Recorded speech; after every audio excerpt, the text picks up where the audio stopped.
Base of ম্যাথমেটিক্সে তোমাদের সকলকে স্বাগত। ঈশিতা, আজকে যে ঐকিক নিয়মের অঙ্কটি দিয়েছি এটি তোমাদের ক্লাস 5 এর তোমার 207 পেজে আছে। এখন প্রশ্নটি এখানে লেখা সম্ভব নয়, তাই প্রশ্নটি আমি মুখে বলছি, আস্তে আস্তে বলছি, দিয়ে এখানে আমরা ছকের আকারে লিখে রেখেছি। তো প্রশ্নটা ছিল এরকম: 21 জন লোক একটি পুকুর খনন শুরু করে। তারা 40 দিনে পুকুর খননের কাজ শেষ করবে বলে ঠিক করলো।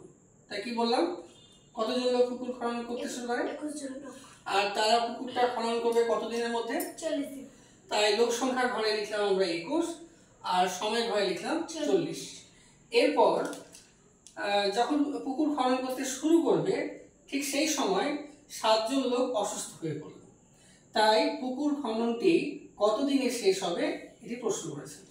তাই 7 জন লোক অসুস্থ হয়ে পড়লো, তাই লোক সংখ্যা কত হবে? 21 বিয়োগ 7 14। আর তোমার দিনটা চেয়েছে। তাহলে এভাবে আমরা ছকের আকারে প্রথমে লিখে রাখলাম। তো এরপরে ঐকিক নিয়মের পরের ধাপটা কি?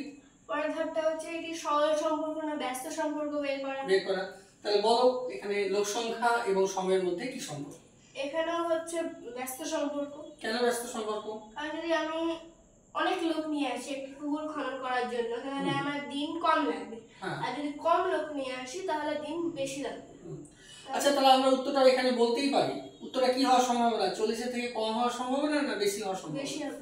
বেশি তো হবে, বোঝা যাচ্ছে, কারণ লোক কমে গেছে। আচ্ছা, এবার প্রথম লাইনটা লিখো। কিভাবে লিখতে হবে একদম এখান থেকে লিখো, তাই জায়গাটা আনবে।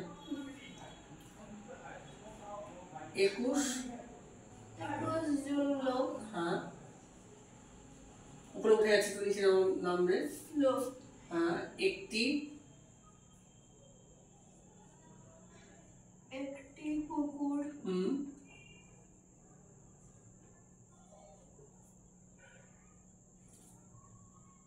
খনন করে, একটু নিচে নেমে যাও, করে 40 দিনে।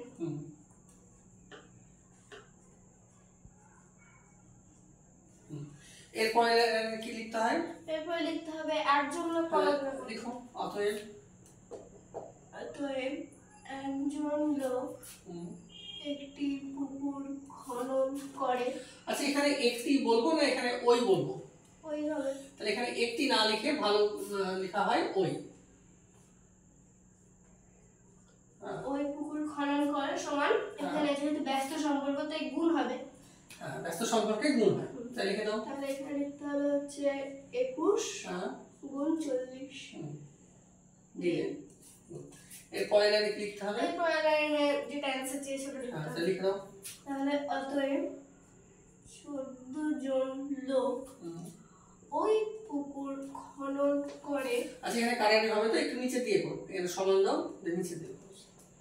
তাহলে এটা হবে হচ্ছে এটাই বসে যাবে। 21 গুণ 40 আর ভাগ 14। তাই আগের বার যেহেতু আমরা গুণ করেছি তাই এবার ভাগ করতে হবে। তাহলে এবার কাটাকাটি করে দাও। তাহলে এখানে 7 দিয়ে 14 আর 21 কাটা যাবে। কাটো। তাহলে 7 দুগুণে 14 আর 3 সাথে 21। এবার 40 কে 2 দিয়ে কাটা যাবে। তাহলে 2 কে 2 আর 2 কুড়ি 40। তাহলে এবার এই দুটোকে গুণ করলে পাই হচ্ছে 60। তাহলে 60 দিনে। তাহলে উত্তরটি কি বলবে?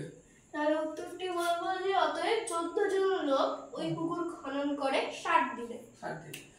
তাহলে এভাবে আজকে তোমাদের 207 পেজের প্রথম অঙ্কটি করে দেখালাম। এই পেজে আরো কিছু অঙ্ক আছে, সেগুলো কি সম্পর্ক হয়, সরল না ব্যস্ত সম্পর্ক, তা নিয়ে আমরা আগামী পর্বে আলোচনা করব। তাই তোমরা অবশ্যই আগামী পর্ব দেখবে। Thank you.